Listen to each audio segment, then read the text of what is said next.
Good morning, everyone. Good morning. Good morning. Welcome to the Family Provider and Care Management Information Committee. I hope you all are warm wherever you are. It is cold outside, it is wet and snowy, but at least we are all here together, right? I hope everybody had a good start of their week. My name is Will Sauls. I am the Division Director at Brooklyn Bureau of Community Services, and I am the co-chair for the Family Provider and Care Management Information Committee. I chair this committee alongside with Deborah Grive and also our IT tech person who's always here to make sure that we are in place, Christopher Grive as well. I have to give him some kudos. Debbie, would you like to introduce yourself? Sure. Good morning, everyone. I'm Deborah Gripe, the co-chair of this committee, Family Provider and Care Management Information. I am also a parent, but I'm also the chairperson of the Brooklyn Family Support Service Advisory Council. And I welcome everyone here. And this is a great committee because parents and professionals, we're working as a team to make sure that everybody has the right services and gets all the correct information they need so our individuals with their families can get the help and services they need. Okay, so I'm muting right now. Chris, do you want to say hi? Yes, good morning. This is Christopher D. Grive. Good morning, everyone. I'll do the housekeeping rules and forward right back to Rose. Just to remind everyone, good morning again. Just to remind everyone should be muted unless you're A, the speaker, B, the co-chair, C, unless you're the vice chair, or D, the chair of the DD Council. Please do not interrupt the presentation person or any of the co-chairs on this committee. We remind you the camera is available.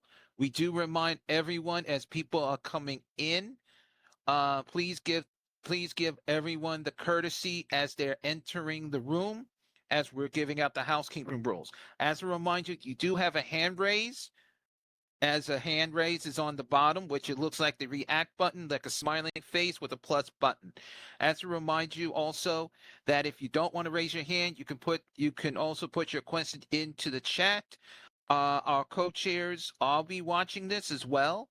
And as I'm just making sure our other co-chair, if I can keep her steady one place, she is also will be checking out questions as well. As to remind you, transcript is duty noted here. We remind everyone to please show courtesy and respect. Anything you say or anything please make sure you say wisely and cautiously. Please do not use any bad language. Everything here is duty noted. Now, in your bottom part of your screen, you see there are 3 bars. Please keep an eye on your Wi-Fi. That is your end, not my end. That is your end Wi-Fi. Everyone has a Wi-Fi. Everyone has a microphone. Everyone has a camera. Everyone has a chat box. Caption is available. If you click on the more button, the caption is available and you can always, follow through, and you can also translate to different languages as well.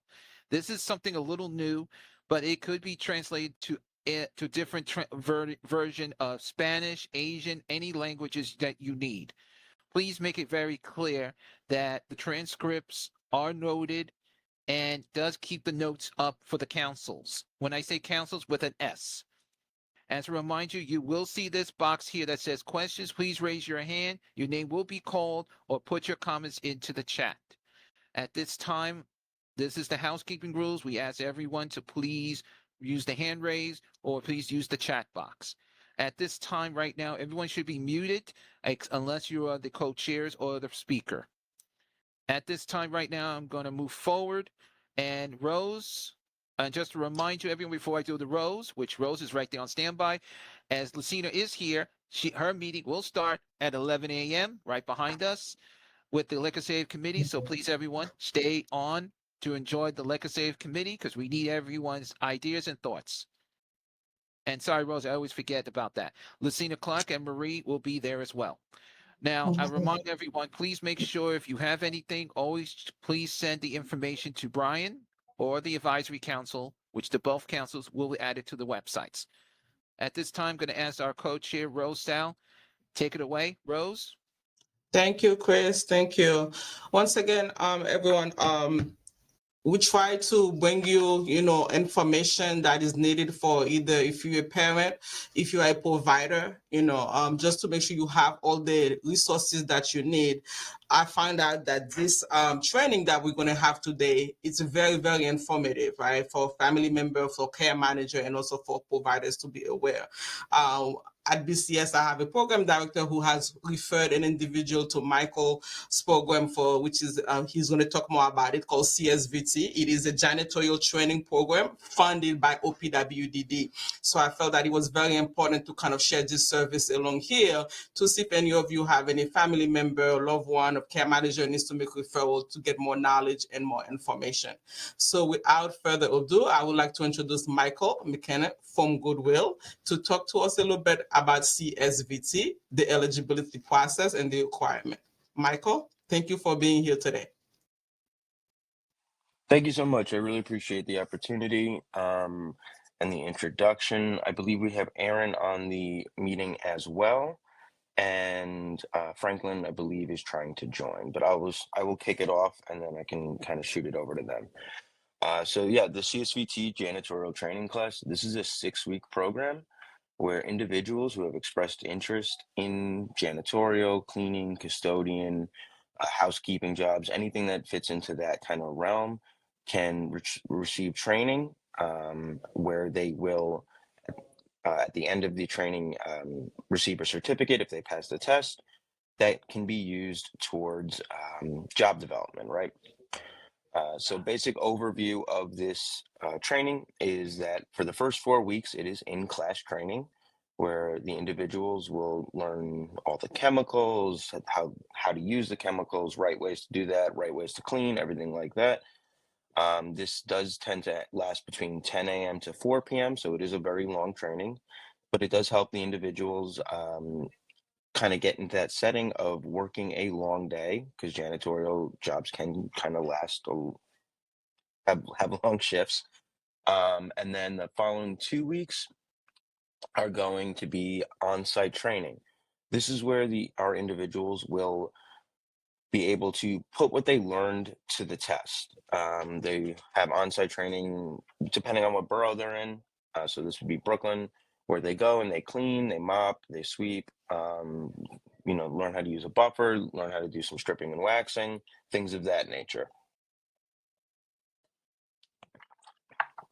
After that, there's a test where if they pass, they graduate and they receive a certificate from ISSA.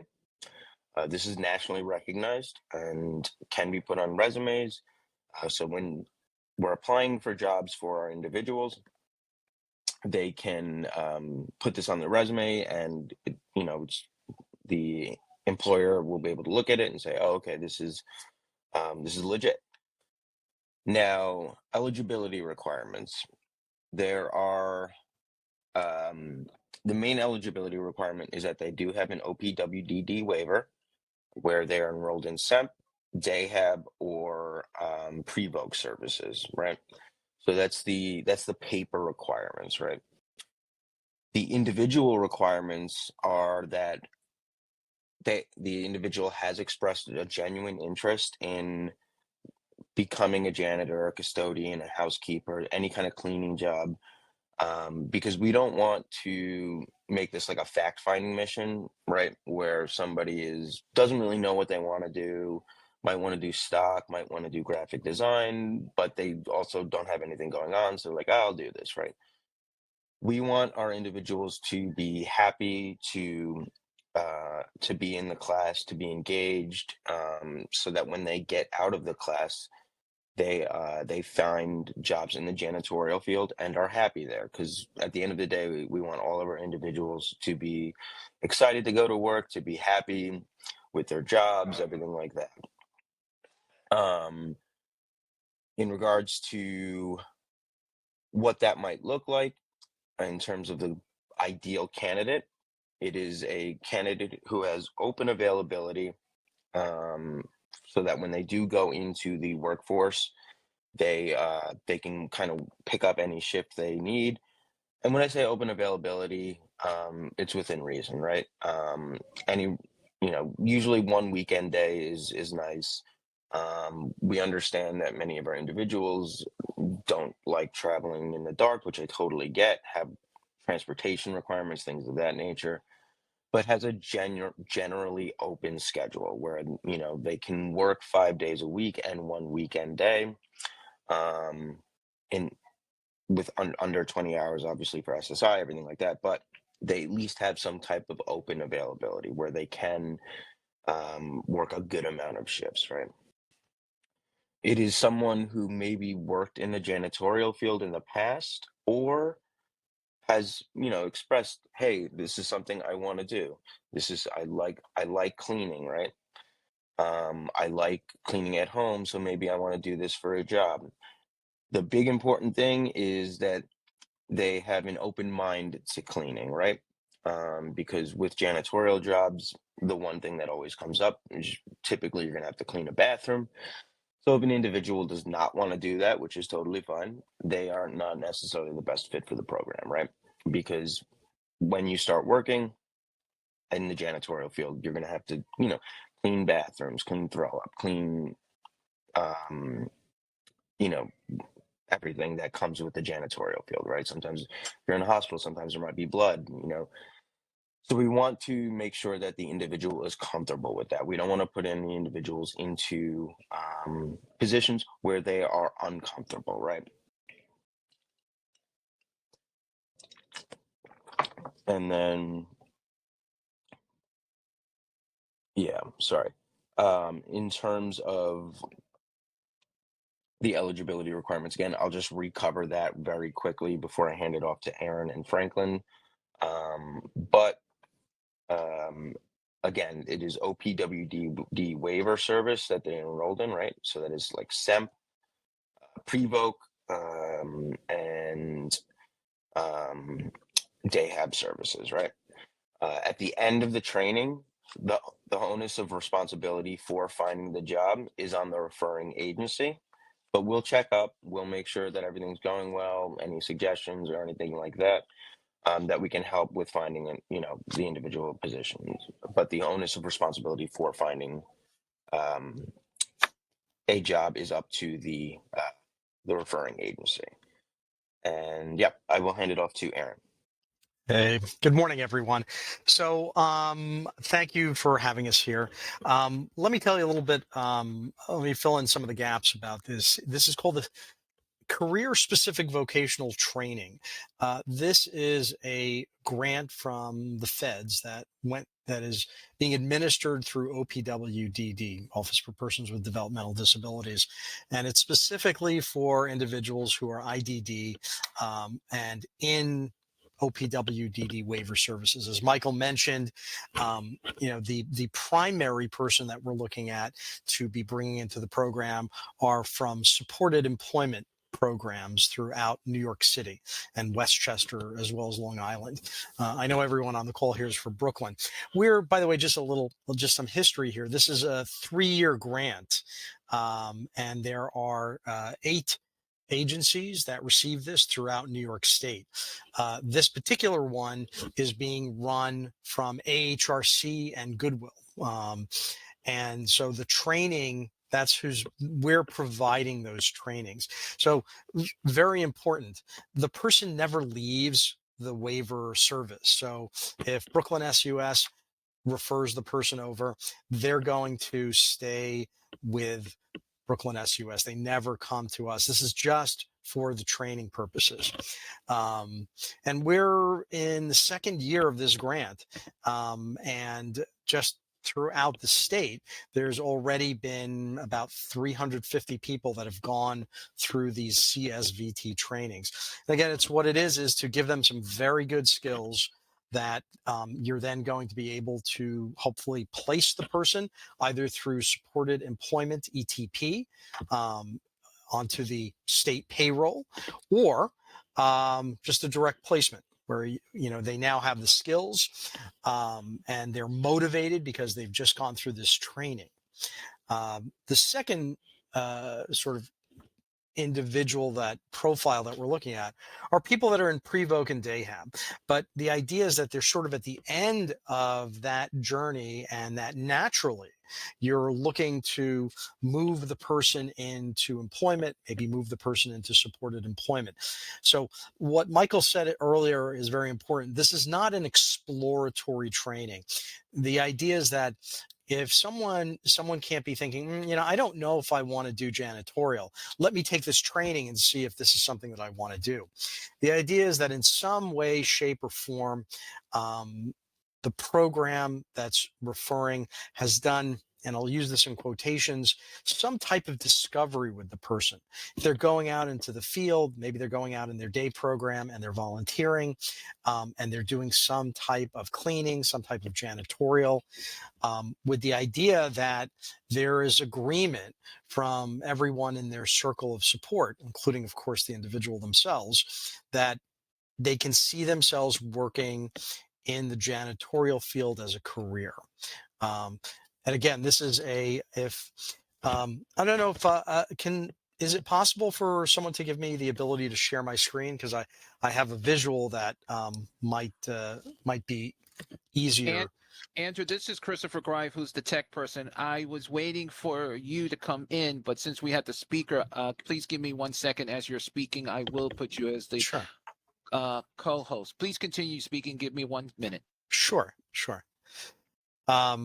So, I'm just curious on anyone on the call, have you heard of the CSVT programs? There's been doing a lot of marketing from OPWDD. And has anyone referred anyone to the career specific vocational training program, or is this sort of new information for everyone? This is Deborah Greif, the co-chair. Right now, I can tell you that not too many of my family, they know about the OPW wanting our individuals to go to work, but many of my families haven't heard of some of this program. And my families are the families they're concerned about, because SSI, they also don't want the kids to make too much money, because they also don't want to lose their DAC benefits. Disabled adult children can collect under Social Security under the parent who is the higher wage earner.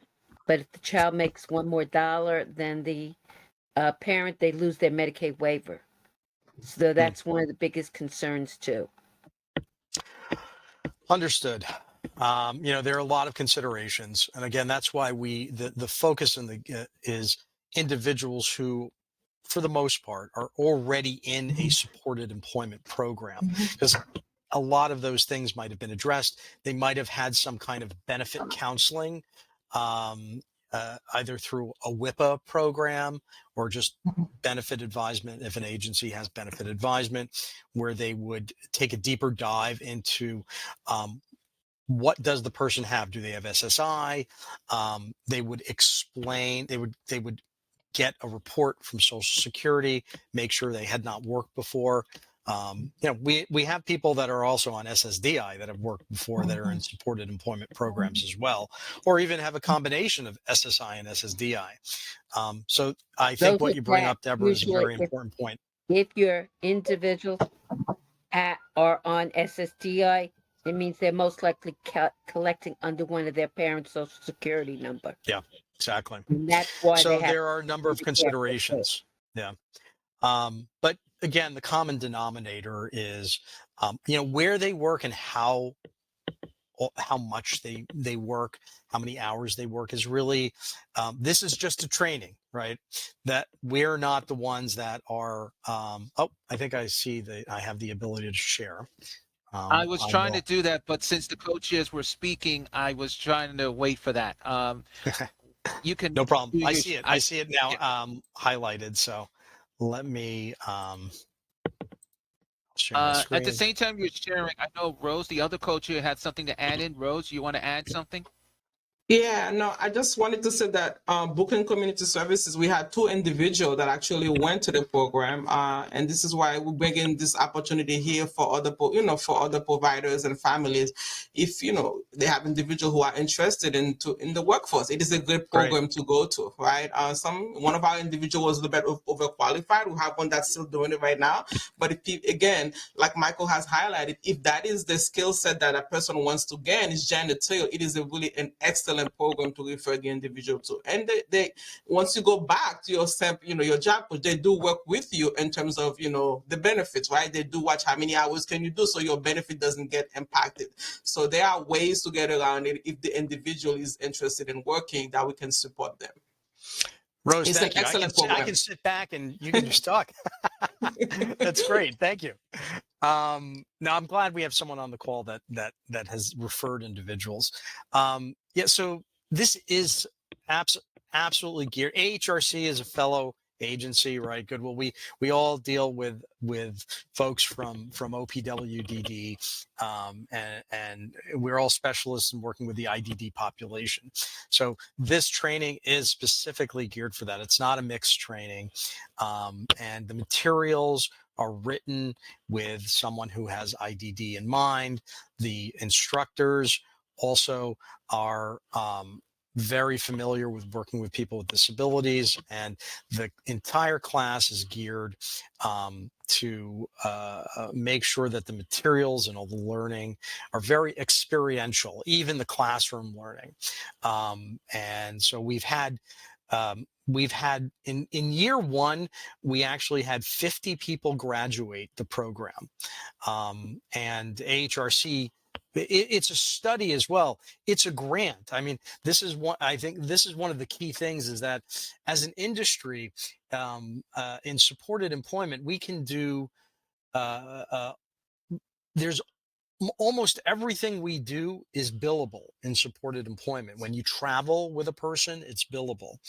When you're speaking to a parent, when you're speaking to someone in the circle of support, when you're obviously job coaching, virtually everything is billable. The one thing that is not billable is training before someone has a job. And so OPWDD identified this as sort of like a gaping hole. There are a lot of companies that are like, I understand you'll help to train someone once they get the job, and you'll send a job coach. But there are companies out there that want a little bit more. They want some hard skills. And this is where these CSVT trainings across the state came in. It was to fill a gap of a need that wasn't really being addressed. And as I mentioned, this is a demonstration grant.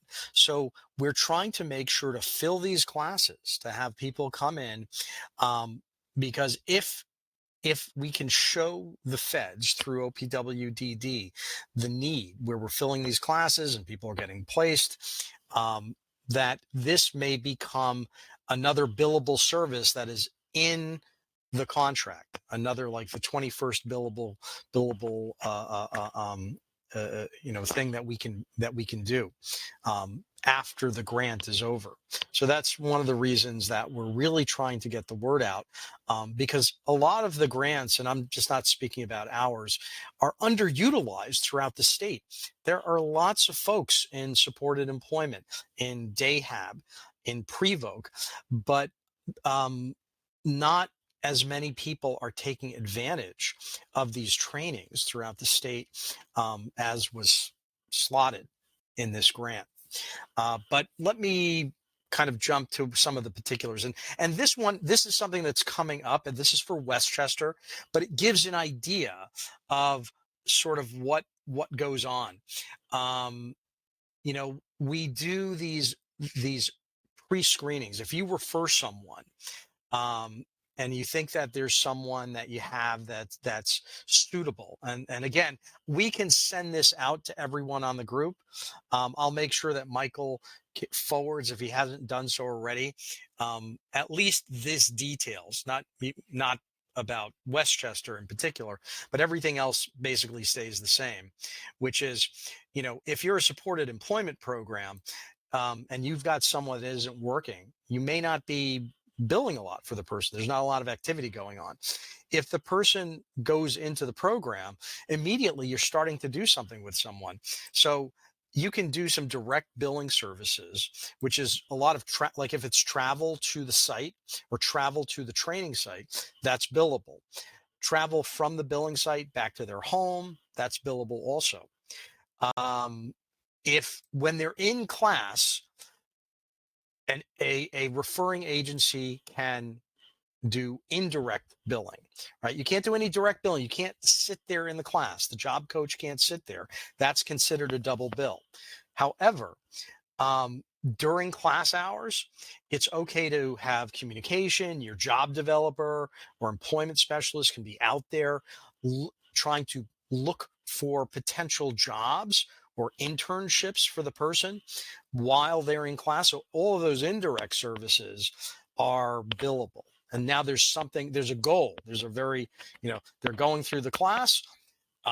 Now you're trying to set something up for them. So at the end of the class, they've got something to transition into, all billable now. And again, what we were saying is this is sort of the end all and be all of like, is the person, these are sort of the questions you ask, is the person, right for this? Is the person self-motivated? Do they truly want to go to work? That's obviously the number one thing. This is a long class. It's 75 hours. It's 3 days a week. It's from 10 a.m. to 4 p.m. So someone has to be motivated. If they're just going because someone in their circle of support, their mother or a parent or a provider, a job coach says, hey, you know what? You should do this. But they're really not motivated. In a couple of days, they're just going to be like, I don't want to show up, right? So this is part of that pre-screening process. Again, getting to the site. So it's trying to figure out, does someone travel independently? Or can they be travel trained to the site? Do they have that ability? And if they don't, do they have Access-a-Ride, right? Can Access-a-Ride bring them to the site? So that's acceptable. But, you got to think about the plan to get them there. Or you can have a job coach. And again, that's billable. Bringing them and training them to get to the site. So these are sort of the questions to ask about, sorry about that. Okay. Everyone can see again? Okay. So Yes, we someone can. having a flexible work schedule. Again, this is not for the class, but you want to think ahead, right? Can someone work, when you're putting them into a job, at least I'll tell you what we do in our supported employment program at Goodwill. We always tell someone you've got to pick one weekend day. Doesn't have to be both, but you got to pick a Saturday or a Sunday to work because that's the reality. This may be their first job, or they don't have the seniority. So it's like that sweet spot of like, I want to work, Monday through Friday, just business hours, that may be a different goal when they have some experience and when they've been working for a while and can get a better shift. So, and again, figuring out, do they have a schedule or do they have the ability to work that meets some of the business schedule? So, I'm not going to belabor that. If people are in a supported employment program, you sort of know those things, but these are just like little ticklers to figure out so that after the training, you don't get jammed up about trying to place the person. And then finally, do they have all their I-9 documentation and is it up to date? If they have a New York State ID, is it expired? Did anyone look at it, right? When they first came into the program, you photocopied it, you scanned it, you put it into your ERH system, and then you didn't look at it for a while. And then all of a sudden there's a job coming up. And it's like, oh, it expired last year. It's an opportunity to kind of go through and make sure that all that information that's necessary is there and up to date. So if someone is ready to be referred, and I'll click the link for everyone. It's about 20 questions, take 5 minutes to fill out. Let me pull this onto the screen. So it's just an online form. we'll ask about which agency is doing the referring, the staff person that's referring them, and the main contact, because that's who we would get back in touch with if you refer. And we're going to ask a series of questions about what borough. We do these trainings all over the place. So a person may live they could live in one borough, but they like traveling. And so we're asking, what borough or region can the person really attend a training? So this way we know. And that doesn't always match with where they live. We've had people that live in Staten Island and were willing to come to Brooklyn for a training. The participant cell number, right? Again, we're just reiterating what's already there, which is, to the best of your knowledge, can the person commit to a 6-week training, 3 days a week? Have they expressed interest in doing janitorial as a vocational goal? And again, just some things that are reminders. And I recommend you do this with them. Don't just do it on their behalf. Have them there as you're filling this out. Can the person see them? Can they see themselves vacuuming? Can they see themselves mopping floors? And most importantly, can they see themselves cleaning a bathroom and specifically a toilet? And what Michael mentioned is that this is really the big test, right? As a janitorial person, this may not be your entire job, right? You may be doing 99% of your job is vacuuming, cleaning surfaces, et cetera, et cetera. But as a janitorial position, eventually someone's going to come and ask, can you clean a bathroom? Can you clean a toilet? So you can't really do it if you're not willing to do that. Even if it's not something that you do on a regular basis in the job. And again, it's just really quickly yes or no answers. We ask if the person has SSI or SSDI. We want to know about that in advance. As I think Deborah mentioned, these are important things to know about. And then once we get this, we'll contact you. And that we would set up a time to meet with the person and do an in-person screening, which is essentially asking those questions again and making sure that the person really does want to do this, as well as a very small practical portion where we're asking them to do a little bit of cleaning, maybe do a little cleaning in the bathroom, make sure they understand what this is all about, but by actually showing it to them and having them do it for about 10 minutes so that it's not just sitting down and talking about it. And we found that that's really a good way of really pre-screening. And if we know that, the likelihood of them completing the class, being successful, is very high. And again, we've been running these for almost 2 years now.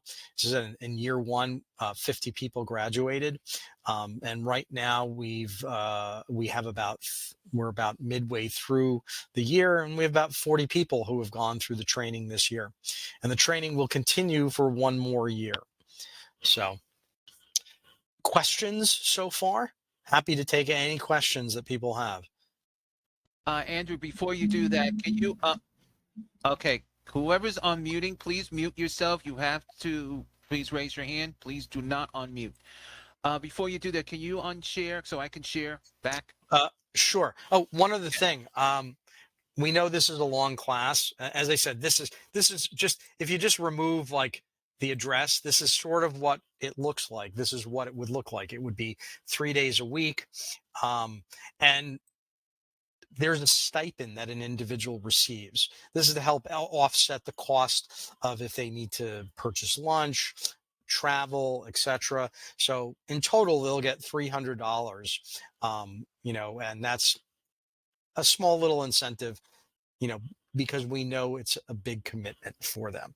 There's no cost to any agency. It's the exact opposite. As I said, if you're not doing a lot, what's the person doing if they're not working, right? You may not be doing a lot of billable activity with the person.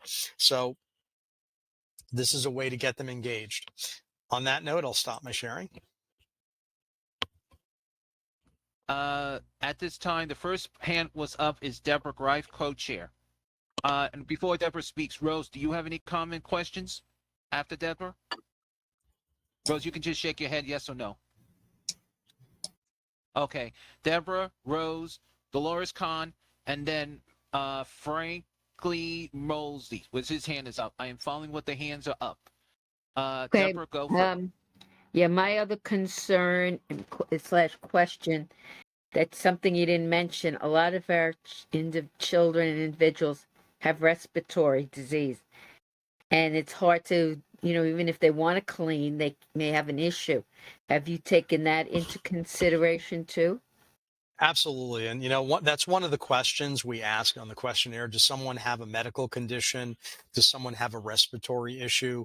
Are they allergic to cleaning products?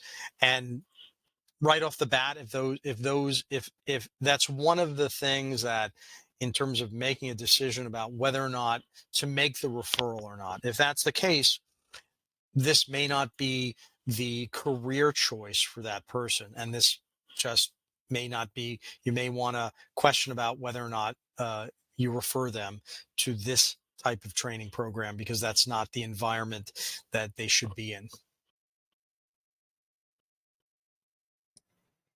Thank you for the Deborah says truthful thank you. answer. For the truthful answer. I appreciate that. Thank you. Absolutely. Yep. Debbie, Rose? you already asked my question. I was going to highlight that, there's it's a whole process, the person who's making the referral, Rose, but whether it's the, Rose, you know that Chris and I both have asthma, and I have to be correct. perfectly honest. My son is excellent at cleaning. If his asthma wasn't there, he'd probably be fantastic. But with our respiratory, we can't do it, even if we wanted to. Yeah. Yeah, And that's something yeah. in whatever program that they're in. And again, that's why Mm-hmm. we ask too. So even if the program misses that, we would be asking that question as well. The idea is that we're all working on a common goal to try to have someone, have an appropriate career, right? And to help someone to find a direction to go in. Those are some of the things, allergies to something, if they're very sensitive to hot or cold, can they work indoors or outdoors? Those are all questions that are hopefully whatever program is in that the staff are really drilling down with someone to create a good plan of employment for them and choosing careers that match their physically how they are, and medically if there are medical issues that they have. Thank you. Dolores Kahn.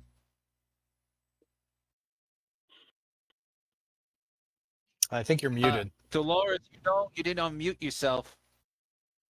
Sorry. My name is Doris Kahn. I'm the outreach coordinator for New York State Institute on Disability. We're a family support agency. And my question to you, I just want to confirm there is no cost for the individual. You said there's no cost for the agency, but does the individual have to put out anything for materials or a uniform? Absolutely is there any not. cost that he would incur? There's no cost in during the training. Absolutely not. He There's may have to get a uniform on the job, but that's a different issue. Correct. So Okay. again, just Yep. to make the distinction, we're an OPWDD funded AHRC Goodwill. Right. The training understand. Right. is OPWDD funded. There's absolutely no cost. OPW through this is all done through a grant from OPWDD. And again, we are the training portion. The person isn't moving from whatever agency is being referred. So as I mentioned, SUS, or take any of the agencies, Right. YI, Right. the person remains in their waivered service and they're simply going to this training. They always remain on their roster with that agency. They never come over. It's just simply a training. So there's absolutely no cost whatsoever. My other question is there age limit or Well, cognitive there really isn't an functioning age limit. expectation? Yeah, I mean, it's No, it's no again, age they limit. asking someone obviously it has to be of age to Yeah, work. is not right. And in Right. the janitorial field, when you got to You ask have to be yourself, if someone physically is older, right. can they physically handle doing a janitorial job if they happen to be older? Is there a cognitive functioning expectation? Like what? Well, it- Uh, they should follow everyone is directions or everyone in this is going to be, because of they're in a waivered service, is already, they we got, know that they have an ID, it's we know what they IDD. can do. And Right. again, it's like any other making a determination about their functioning level. If they're in support, I think if they're in supported employment, I think the individuals, their care manager, the people in their circle of support have probably made a determination that they can work, and they have the intellectual capacity to do so and the physical capacity to do so. But those are questions that, we all ask those questions. So I can't really, Okay. Thank you. Yeah. Thank you. Sorry, just real quick regarding the age question. We do recommend that they are over the age of 18 or graduate high school, because the class does take place during high school hours or school hours. So they need to attend. So just that one quick Well, aside. let me just throw something else in. If they're in school, I don't think anyone would be in school. They would have all graduated, IEP degree. They would have all graduated and are in waivered services. So this isn't for someone that is currently still within the school system. They've graduated and they're in a waiver. They're in an OPWDD waivered service. By the way, Franklin on there, he's actually from AHRC. He's the director of the training program. So he may want to say a few words. Well, that's why his hand is up, because Yeah. he is the last one. And just to remind everyone that It's his training. Yeah, it's his training, but still, we can't just unless nobody tells me who he is, no identify. I know. I don't know. I'm just that. torturing him a little bit. I'm making him wait. I second your emotion on that one. You can torture him too, and I agreed on that. And even Rose is smiling, so knows we have fun. Franklin, you're up. Thank you. Good morning, everybody. My name is Franklin Moros. As Aaron said, I'm the director of program for AHRC. On the very first day of each cycles, I do the teaching, and the first thing we go over is the rules. So that's why I had my hand up. I didn't want to interrupt anybody. I was waiting for my turn. So we practice what we preach. I just wanted to add, I think Aaron and Michael pretty much talked about everything, covered everything pretty well. I just wanted to add what I like the most about this program is like, it's a community of agencies coming together to support those participants. Us, AHRC, we provide the training. Aaron and Goodwill, they do the effort of enrolling all the individuals. But while the training is ongoing, we all have a part to play. The goal is for every participant to be enrolled into ETP, Employment Training Program. We can discuss more about that. There are about 3 reports: the ETP reports, the internship reports called CVE, and the job development report. We require for the SEMP agency to attend at least 1 day of the internship so they can write the internship report. The internship report say those are the skills you see the participant work on during the training. The job development report, it's 2 sides of it. The first part, AHRC write the first part. This is how the individual behaved in the classroom. And then the SEMP agency write the second part. Those are the agency that I already have in mind to contact to put this person to work. And those are agencies that I'm going to contact to develop job for those participants. The ETP program helps provide post job placement support after the training. So that's how they maintain and obtain employment. And for all of those reports, we are there with you. We've been doing it for 2 years now. So if we have to sit one-to-one, prepare those applications with you, help you prepare them. So we are there. The support is there. It's about 5 or 6 of us. And then we will give you the deadline. If you don't have hours to bill for your candidate during the internship, we work with OPWDD for you to send the email. Those hours are provided for you so you can bill. And that's why it is important for every participant to really have a SEMP agency. Sometimes we receive referrals from the CCOs, and it's very important to have like the agencies, because they are the one that will participate in the internship, the CVE, and they will be the one to really develop the job and support the participant on the job. For all of those forms will be provided to you on day one. There will be the date those reports are expected. We can give you really samples on how to prepare them. And if you need a one-to-one, we will sit with you and provide all of those things for OPWDD. And that's what I like the most about the program. It's like it's all of us coming together really to develop the skills of those participants and help them obtain and maintain employment. So if you have any questions on the implication, the role and responsibilities of the SEMP agencies, I am ready. At the same time, we're going to ask you to hold out. If anyone has additional questions for him, it would be best we hold them on to getting to announcements also, because I just want to double check. Does anyone has any questions for the speaker? Just want to be clear, because so far I'm checking the chat also. And we do have we're right now coming into the 15-minute, 11 o'clock time. So I just want to be very clear to the co-chairs. Does anyone else have additional questions for the speakers?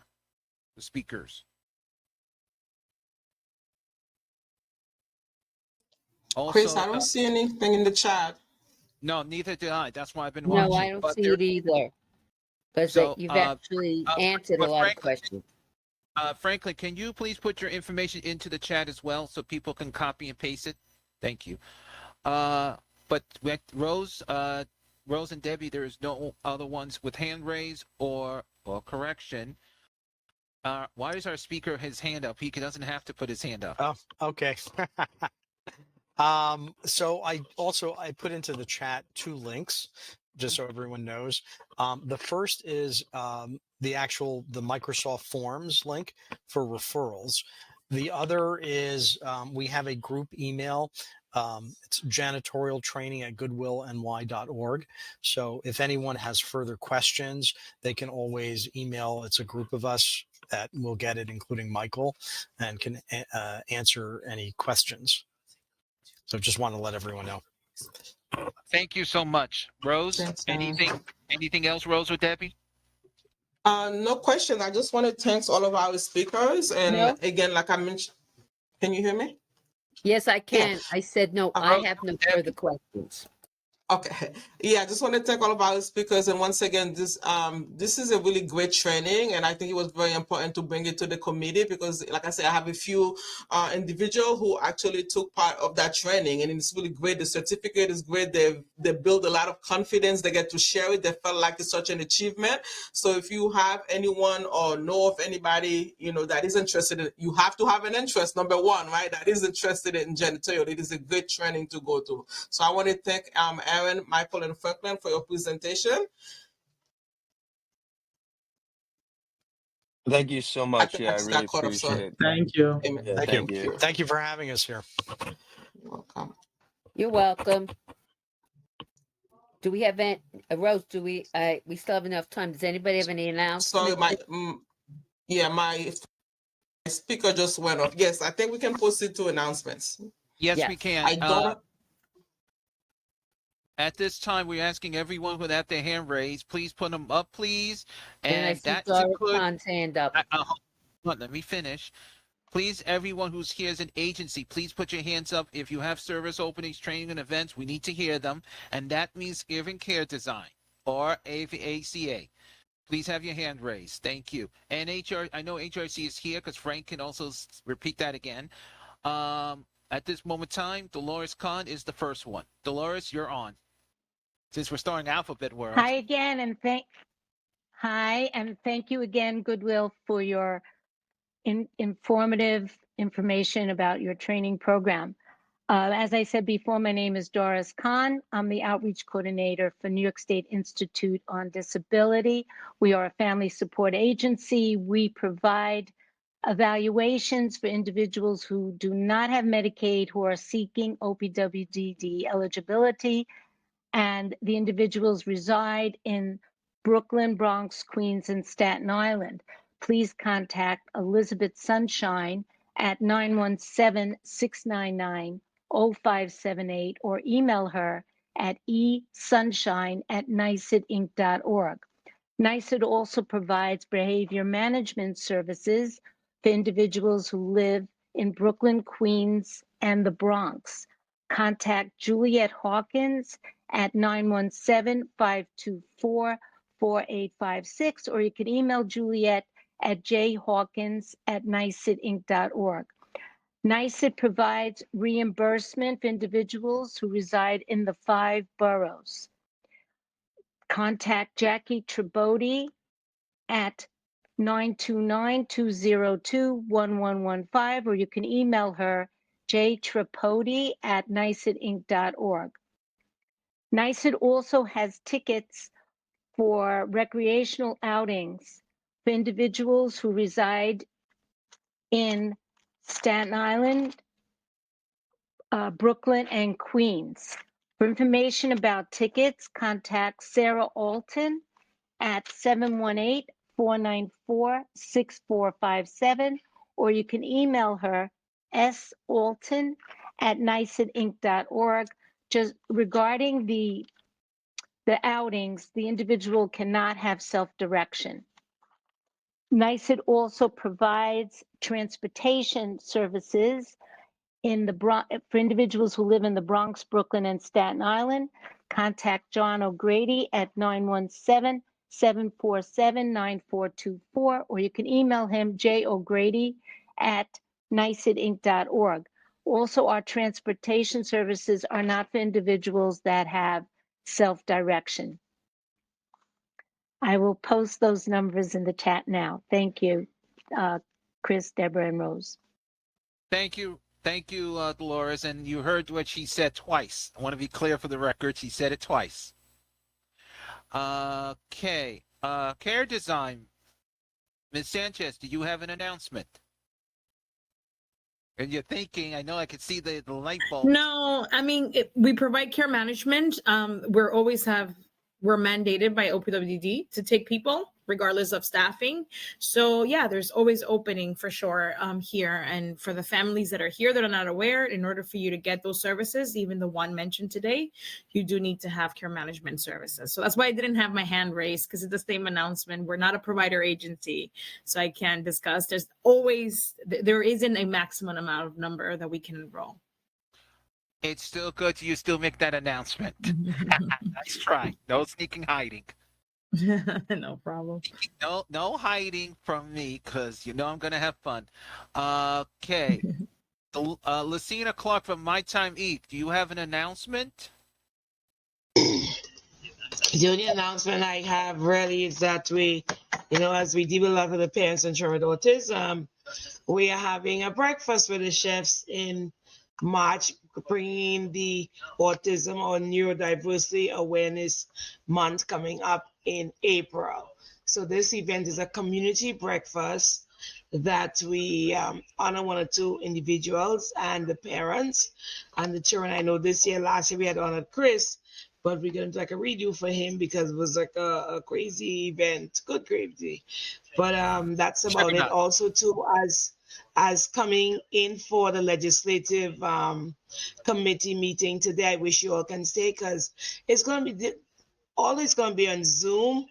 I believe to be in person, because I feel the connection with the persons being there is much better. But however, we are doing it in Zoom this year, March 6th And please show up, invite your parents, invite your individuals who can speak and talk about their personal experience, because the theme is really having a meaningful life. And what does that mean to everyone is different. For some individuals, a meaningful life can be this amazing program that you have.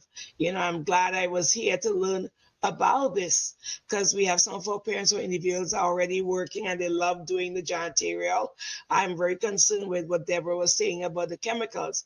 I mean, there are different chemicals. Some different companies use different chemical, and that is one thing to look into also. I know there's a lot of products out there now which can, like Deborah was saying, with the lungs, with the breathing, that can be useful, and the companies can utilize if they're hiring our children who may have some of these disorders or illnesses.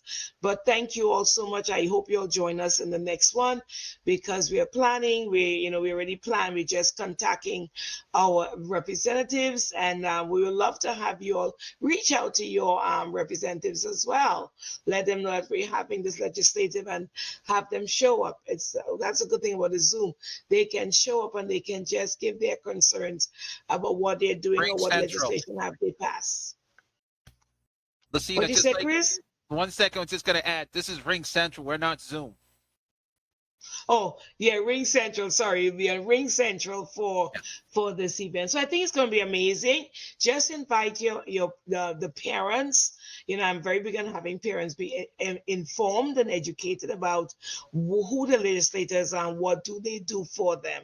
So I'll see you all in a few minutes in the other meeting. Please stay on so we can have ideas and share, because I'm hoping next year we can be in person, which I will love, love, love. Can't promise that, Lucina, but let me just, there's a hand raised. Anna Rivera, you can unmute yourself, please. Anna Rivera? Yes. Hi, everyone. I'm representing YAI. Actually, I'm here to talk about family reimbursement for Brooklyn. Actually, we do offer the services to Brooklyn, Manhattan, and Queens. We actually do have a lot of funding in all three boroughs, so we are asking if you can actually, submit maybe family reimbursement applications for your individuals. The email is anna.rivera@yai.org, or you can call 212-273-6276. Anna, this is Chris. Can you please put that into the chat, please? Sure, no problem. Thank you. Sure. Let me just fix my camera because it's acting a little weird, which is nothing new. Right now, I'm just going to remind people as we're coming into the end of the provider information. Rose, can you hear me? Yes, I can, Chris. Okay. Be advised, my camera is a little acting mashugganut, so I'm just going to turn it off. Just to remind everyone, my announcements is very easy, and it is very important that Brian did send this out for a reason. Please be advised, because it is related to our speaker for next month, where there is a pilot going out right now. It is actually not far from, yes, it's only at certain stations right now because it has to be tested at certain stations. This is called and I might say the name wrong because it's a new name. It's called CONVO. So anyone who wants to correct me on that, you can say it. Thank you. This helps for the blind and deaf community. Right now, it is being tested at boroughs right now, which is in the Brooklyn Atlantic Terminal. That also covers the Long Island Railroad. It does cover Grand Central, and that's also including Grand Central Madison, and 2 stations out of Suffolk County and 1 in White Plains. This pilot is going to be running from now till November of 2025. What we're asking everyone is to please try it out, check it out, get used to it.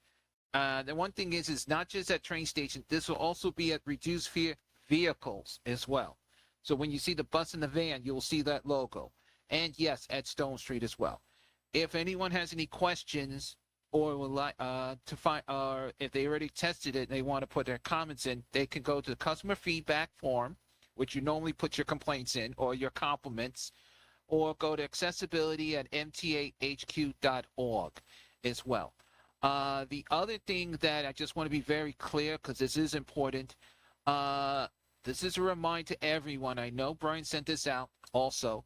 The MTA is reminding you to please put in your surveys of which train stations, and this is not just in 4 boroughs, this is all 5 boroughs. That's including Staten Island as well. And hello, Rochelle. Just letting you know. Select the station you want, put it in, and you can put it in so many times. Doesn't matter, you get 3 chances again, and you send it out. You can do it so many times. You can do so many stations, but you don't realize one station maybe is accessible or is going to be built. There is maps there as well. There is a special meeting coming up on that, and I'm just giving you guys those 3 dates, and you see there's a barcode that I put to create it. Please make sure everyone who's on their cell phones right now, who has it on their cell phone, please don't take a picture, just use your cell phone camera, and it will go right to the links so you can register. The Omni webinar is on the 18th. That is on a webinar on Zoom. The Capital one, that's also on Zoom. That's on February 20th. The one on the 26th will be in person at 2 Broadway on the MTA boardroom. Please make sure that if you are attending, please register on those dates as well. Those are the very important ones. So those are the announcements. And just to add one thing, as you know, I do wear another hat. Andy Beifel will be joining with me next week, next Thursday on the 20th. The reason I didn't put the date on here because this was quick as a whistle. This will be on February 20th, 6:30 p.m. on Zoom. February 20th on Zoom. And if you can't get on Zoom, this will also be live on the YouTube channel, which I will share this onto the Facebook, and if someone needs it on email. You can text me, I will forward it to you. But please note, if I don't answer, meaning I'm a little over busy, but I will get back to you, quick as a whistle. Those are my announcements. Rose or Deborah, take it away. Okay, I want to thank everybody. Rose, you and I are thanking everybody. We will, if you have any ideas that you want for a speaker, please contact Rose Saul and Deborah Gripe, and we'll get back to you. I'm making one last announcement, Rose. I just want everyone to know that on the 3rd Tuesday, where usually it's the advisory council meeting, we will not have a meeting that day. We did it the past week when we had the 5 borough with the Ombudsman program. So thanks everybody, and Rose. Yes, thank you, everyone. We'll meet again next month, March 12th, same time, same place. Okay. Have a And good same one. channel. Thank you all. And anybody who wants, please stay on for the legislative committee, which is co-chaired Thank you. by Lucina Clark and Maria Willis. And we're Thank just going you. to, right now, we're just going to pause for a minute